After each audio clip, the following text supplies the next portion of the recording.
Ladies hostel bathroom లో 29వ తేదీ సాయంత్రం హిడెన్ కెమెరా పట్టుబడింది. దీంతో బాలికలలో ఒక్కసారిగా భయాందోళన నెలకొంది. అందిన సమాచారాన్ని బట్టి సుమారుగా 300కు పైగా వీడియోలు బాయ్స్ హాస్టల్కు చేరినట్లు సమాచారం. వీటిని బాయ్స్ హాస్టల్కు చెందిన కొంతమంది కొనుగోలు చేసినట్లు తెలుస్తోంది. ఈ తతంగమంతా చూస్తుంటే గర్ల్స్ హాస్టల్కు చెందిన ఒక స్టూడెంట్ సహకారంతో బాయ్స్ హాస్టల్కు చెందిన కొంతమంది ఈ దుర్ఘటనకు పాల్పడ్డట్టు తెలుస్తోంది. దీంతో ఒక్కసారిగా ఇంజనీరింగ్ కళాశాలలో గర్ల్స్ న్యాయం కోసం వి వాంట్ జస్టిస్ అనే నినాదంతో కళాశాల ప్రాంగణమంతా దద్దరిల్లేలా పెద్ద ఎత్తున ఆందోళనకు దిగారు. కాగా విషయాన్ని బయటకు పొక్కనివ్వకుండా కళాశాల యాజమాన్యం సాయశక్తులా కృషి చేస్తున్నట్టు తెలుస్తోంది. దీంతో కళాశాలలోని విద్యార్థులు వాష్రూమ్కు వెళ్లాలంటేనే భయంతో గడగడలాడిపోతున్నారు. దీంతో ఎలాంటి వారైనా నిందితులు ఎవరైనా సరే బహిరంగంగా ఉరితీయాలనే డిమాండ్ తల్లిదండ్రుల నుంచి బలంగా వినిపిస్తుంది.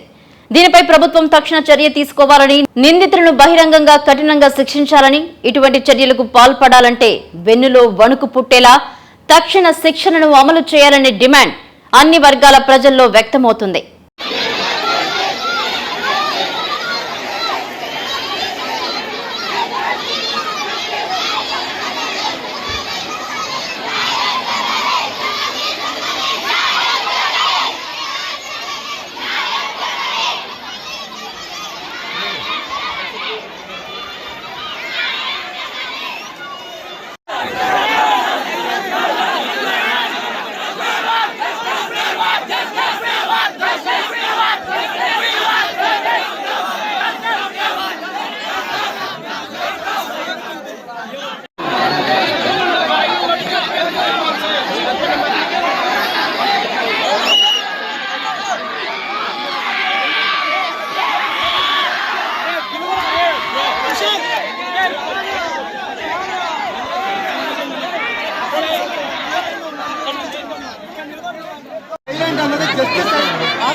జస్టిస్ అనేది సైలెన్స్ తో రాదు.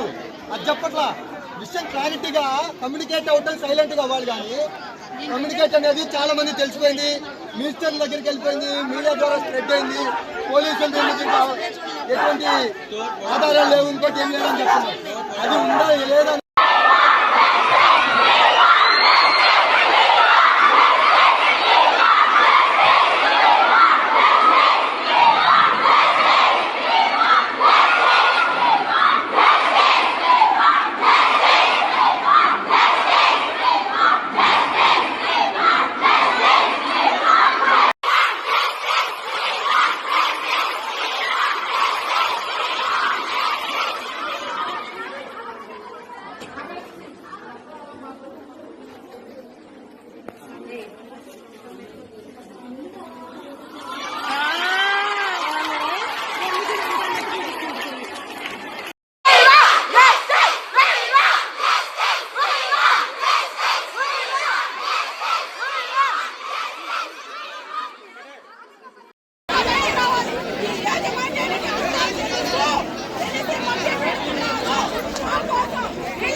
షేర్ చేయండి, లైక్ చేయండి, సబ్స్క్రైబ్ చేయండి.